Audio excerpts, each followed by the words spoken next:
Hi, you're watching a special episode of Viva. Now, not too long ago on this show, we discussed some concerns that Bank Negara Malaysia had regarding the country's property market. Now, unfortunately, recently, according to the Bank Negara report, it has in fact gotten worse. So, in a scathing new report, this is what Bank Negara is saying regarding our property market. According to international standards, an affordable home or an affordable house is a house that is priced about 3 times the median income. Now, the houses in this country are 5 times the median income. Bank Negara also said the maximum affordable house price in Malaysia is about 282,000 ringgit, but the actual median house price in this country is 313,000 ringgit. In other words, houses simply aren't affordable for most common Malaysians. So we've heard the problems being stated again and again, even on this show, right? But the next question is, why have we been having this problem, and why is it not only not going away, but it's getting worse? 3 factors. The first one is the mismatch between supply and demand for housing. Now, over the period of 2014 to 2016, there were 154,000 new households as opposed to 114,000 new houses being offered in the market. And this is a mismatch between the supply and demand of houses in the market. Second point would be the new launches were skewed towards unaffordable range. From 2016 to the first quarter of 2017, 35% of Malaysian households can afford houses priced up to 250,000 ringgit.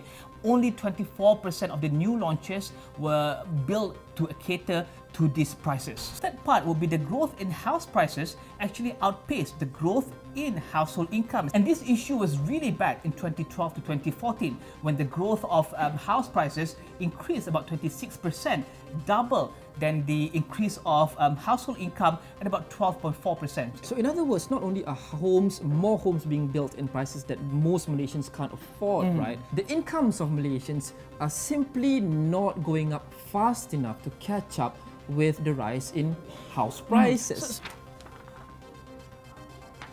So Bank Negara has proposed 5, I think, interesting solutions moving forward. Currently, there are 20 different bodies, both public and private bodies, addressing issues regarding affordable housing. So many of these agencies, national and state levels, are trying to champion the same cause. So there's always this potential for this disconnect, and therefore, resulting in less effectiveness, which brings to Bank Negara's second suggestion.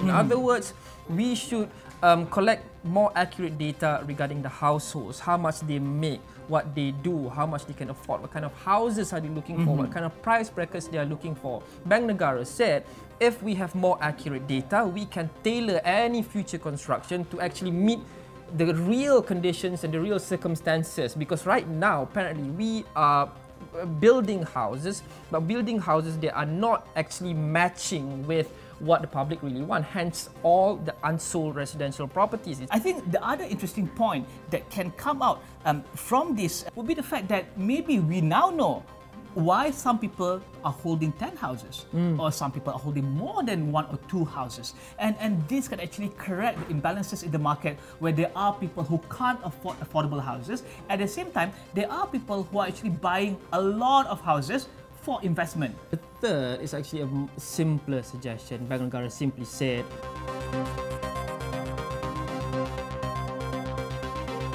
but I think, Lokman, it's not as easy as let's just reduce the prices of homes around Malaysia, because that will actually cause developers to maybe go into loss, because we have to bear in mind that there's a lot of cost that goes into building a house. There's a land cost, there's a labor cost, there's the material cost, taxes, GST. Look, I've interviewed a lot of property developers on my shows, right? And some of them just simply and bluntly put, and they say, you know what, we are a business. At the end of the day, it's fair for us to make some profit. We have to make some profit. Now, some people would question the margin of that profit. Yeah. But we'll not go into that now. But what's for sure is that there's this deadlock because they are calling for costs to be lessened. They're calling for the government to reduce taxes and land costs and things like that, which is, like you said, not that simple. So in this kind of deadlock, there has to be innovation, more modern building techniques, more efficient building techniques, like the industrialized building system, the IBS, to be adopted. I've heard of IBS. I've heard of that so many times already. But we're not really seeing it being implemented. So for IBS, simply put,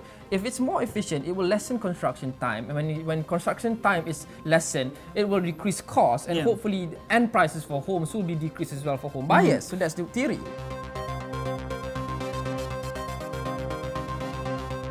Essentially, Bank Negara is saying the majority of households in Malaysia are simply not financially adept enough. For example, it says 47% of youth have excessive credit card borrowing. So when they do not manage their finances well, this will impair their ability to actually buy homes. Yeah.